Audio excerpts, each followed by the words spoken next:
How about you start by telling me what happened the other night? Her pen hovered over the clipboard on her knee. I sat in a large armchair across from her that always sunk too low to lean back comfortably. I was in the airplane, I began. Her pen scribbled. Everything was fine at first. Then they closed the doors.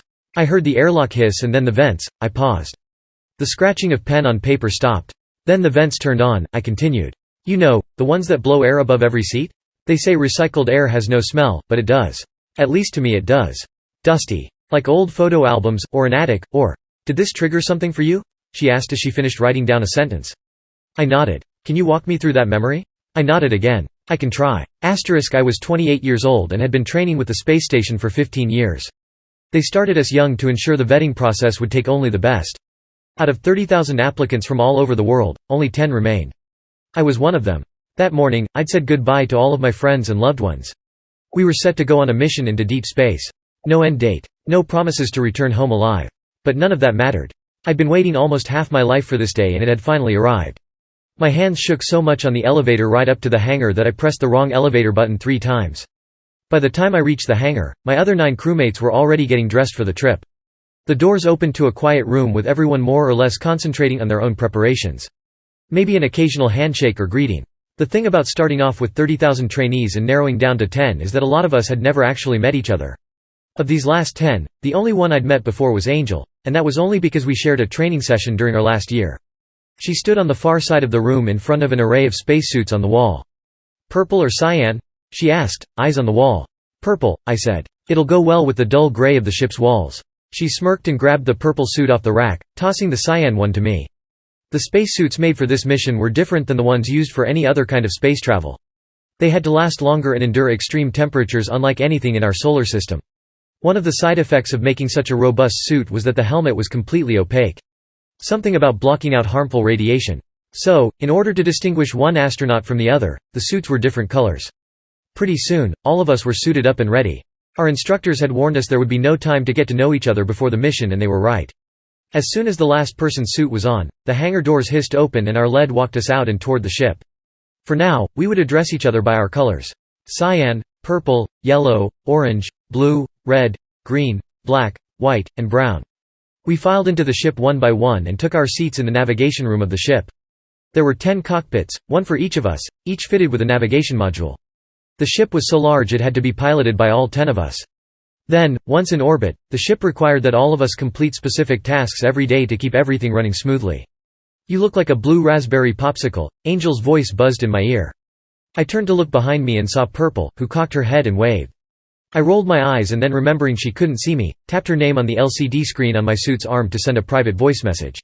"You look like Barney the dinosaur," I said with a thumbs up. The next voice I heard was that of our lead from the intercom above our heads. "All right, crew. This has been a long time coming. You know your training. You know your mission. Godspeed." The voice clicked off and our cockpits came to life. The navigation modules in front of us hummed. Screens turned on. Restraints from both sides of my seat emerged and locked over my lap and chest. The ship beneath us shivered, then roared. The rest of the launch was easy. Our training had been so rigorous that the real thing felt like just another training session. The only difference was that if I popped my helmet off here, my head would explode. Once we were in orbit and the artificial gravity kicked in, it was time to get to work. As I made my way to my first task, I noticed White was following close behind as well. "Storage?"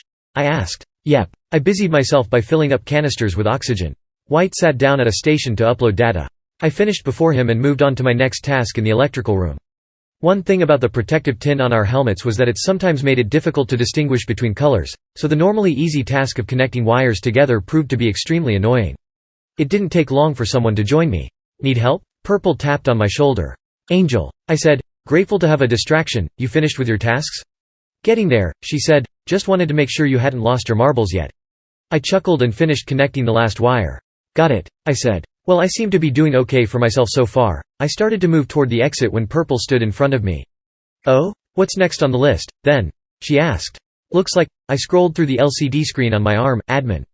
So if you don't mind, I'm gonna— hey, guys." Red said as he walked in, "I didn't get an invite to the party." Purple and I laughed, then walked out together. I took a left towards the garbage chute. Purple went the opposite direction.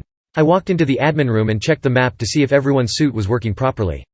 Cyan, purple, yellow, orange, blue, red, green, black, and brown. Wait, something was off. I counted again. Cyan, purple, yellow, orange, blue, red, green, black, and brown. 9 crewmates. Where was White? I just saw them in storage during my first task. Maybe something was wrong with their suit. Just then, the room went dark. A red emergency light began to flash. Electrical failure. Electrical failure, an automated voice from the intercom blared. Great, I muttered. I could deal with White later. We were warned that the ship was so large we might have persistent electrical issues.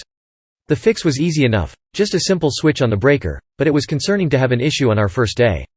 I made my way to one of the electrical panels and out of the corner of my eye saw Purple sprinting my way. Whoa, easy. I got it, I said.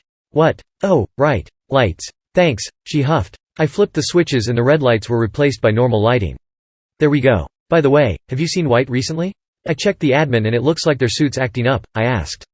I haven't. Last I saw them was in the cockpit with you. She said. Well, if you see them, let them know I'm looking for them, I said as I walked out. Just as I turned the corner, I remembered I wanted to ask Purple advice on how to do one of my tasks that she excelled in during our training together. I turned around, but when I peeked back in the room she was gone.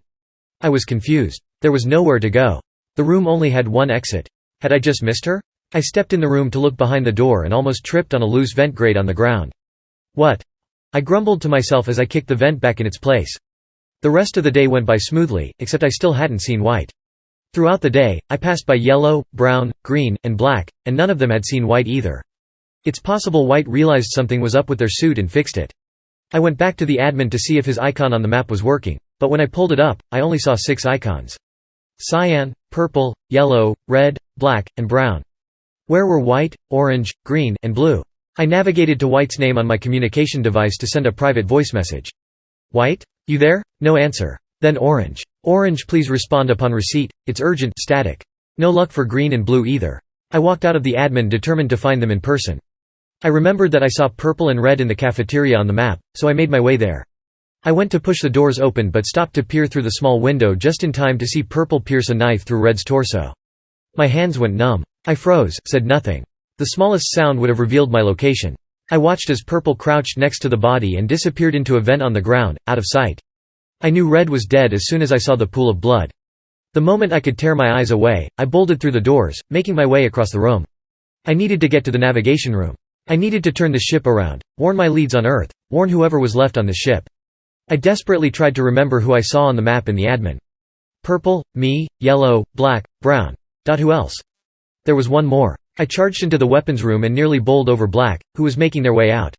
Hey, watch it, they said. Purple. Red is, Purple got, help, I sputtered. Whoa, easy there, champ.